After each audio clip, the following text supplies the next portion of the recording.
Hello, everyone. I'm here with my colleague, Kavé Salamatian. We have started a research program called Mapping Connectivity into Digital Space using RAP data and tools in Central Asia. So I'm going to try and keep it far as much as I can from methodological issues regarding what we are doing. But just as a contextual thing, we are a team of geographers, Kevin Lemonnier and I, and computer science researchers such as Kavé and Lockman in mathematics. And we are trying to put all these areas together to understand how the network and geography interact, and also the network and geopolitics. This research stems from the idea that internet and network mapping are not usually combined with methods of cartography that are common in my field and Kevin's. We had two main research questions at the beginning of our work. The questions are, to what extent does the geopolitical context influence the shape of the internet? And to what extent does the shape of the internet influence the geopolitical situation of countries? Central Asia, as a case study, is interesting to improve our measurements and technologies because it is a kind of an enclave network and it's undergoing changes. What we are using, and we will be using 4 different methods of data collection, analysis, and visualization. What we do is AL-level graphs, and we use a geopolitical analysis of graphs.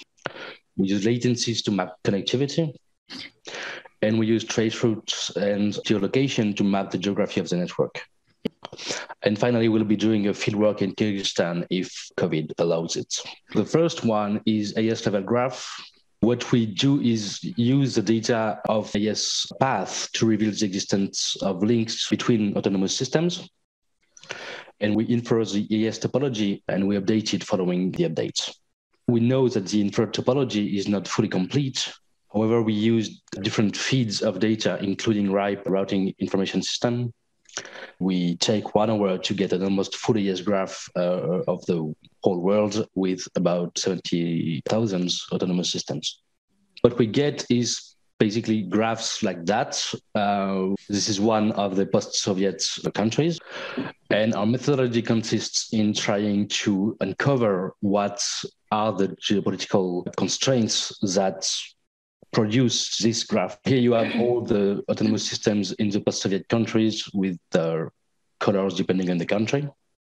And the idea is to do the same on Central Asia, to try and understand what are the geopolitical constraints that produce the connectivity in Central Asia. This is an example from Ukraine to let you see what we've been able to do. It's a lengthy work to understand why and how Crimea and the Donbass are slowly drifting away from the Ukrainian network.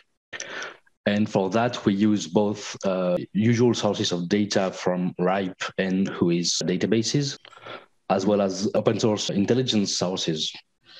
And the idea is to apply this kind of methodology to Central Asia again. We have other works underway. This is actually the work of Lockman Salamatian. I don't know if, Kavé, you want to... The issue that we have from a methodological perspective is that we want to map the AS graph, that is a logical entity, to the geographical space. So the question, why you have decided to do it in Kyrgyzstan?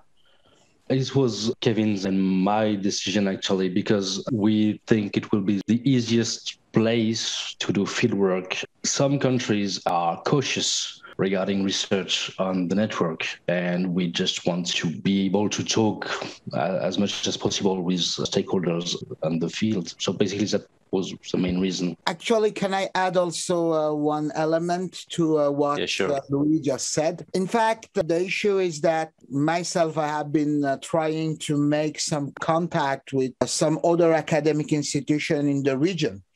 And it was not an easy task because most of institutions, they have not so many researchers working on internet issues. And also sometimes they are reluctant to work with foreign researchers. So one of the reasons that we also have this discussion today in this meeting is, in fact, to ask for collaboration from the region. If academic institution, operator, And the stakeholders are interested about gathering more measurement about their topology, about their infrastructure, to make a kind of analysis of it. We are very interested to collaborate with them. But we will need to have some partners in this kind. There will be another ask that I'm going to do at the end of the technical presentation for concrete elements, because we will not be able to do everything online and just looking at the BGP feed, and we need to have a more concrete view about some infrastructural element. This is also a call for collaboration that we are launching there. I had some contact at some point of time with Uzbekistan, with the University of Tashkent. I have not been able to be in touch with them in the past 3 years, and also similarly with Kazakhstan and other institutions. We are searching for contact and collaboration. As for everything to do with the academic research institution in Central Asia, I believe this is not exactly the right way. First of all, because the academic institutions do not have the holistic picture and primarily the technical one. That's number one. And everything to do with regulation, including, among others. As far as I know, the academic institution everywhere, I know in Tashkent, in Bishkek, in Kazakhstan, in Tajikistan, are outside of the scope of this activity. We tried to do the internet service provider research. And the only information we could only get from the businesses, from the providers with the national operator. So that's all we could get. And the Central Asian market is special because it's only 1 or 2 companies that have the monopoly in the market. For instance, take Kazakhstan, 95-96% belong to Kazakh Telecom. I say again, this is trunk network. The balance, several percent, belong to 2 to 3 companies. One of them also is state-owned. And Kazakhstan delivers close to 100% of the traffic, say, to Kyrgyzia. They have a small channel to Afghanistan, but I guess they get less than 1% there. All main traffic goes through Kazakhstan. And so my question is, how are you going in Kyrgyzia to consider what you have been showing, those maps and everything you told today? How are you going to match it to Kyrgyzsia? Actually, I'm not sure about the relationship between the maps and the fieldwork. The maps are not done using that. However, having a foot in Kyrgyzstan will help us make measurements. Again, these are mostly the work of Lokman Salamatian. I can give you his email.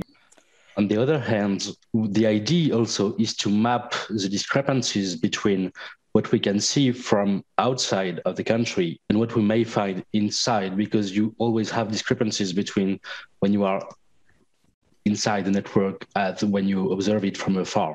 Something that I wanted also to add is that thank you for the comment that was given in Russian. Mm-hmm. And we are academic people. Our natural tendency is to first to go to academic institution. If you can help us in finding contact with operator, it will be also interesting for us. That's just also the same kind of data that we have. The previous one was a strong methodological approach. Mm-hmm. And this one is a very clear-cut and, let's say, qualitative fine-grained example. That was just a trace route that was part of an experience to understand how borders are built in the digital space. What we also aim to do in Central Asia is using trace routes like that, multiply them, of course, trying to find, again, the geopolitical constraints that could drive the path of data.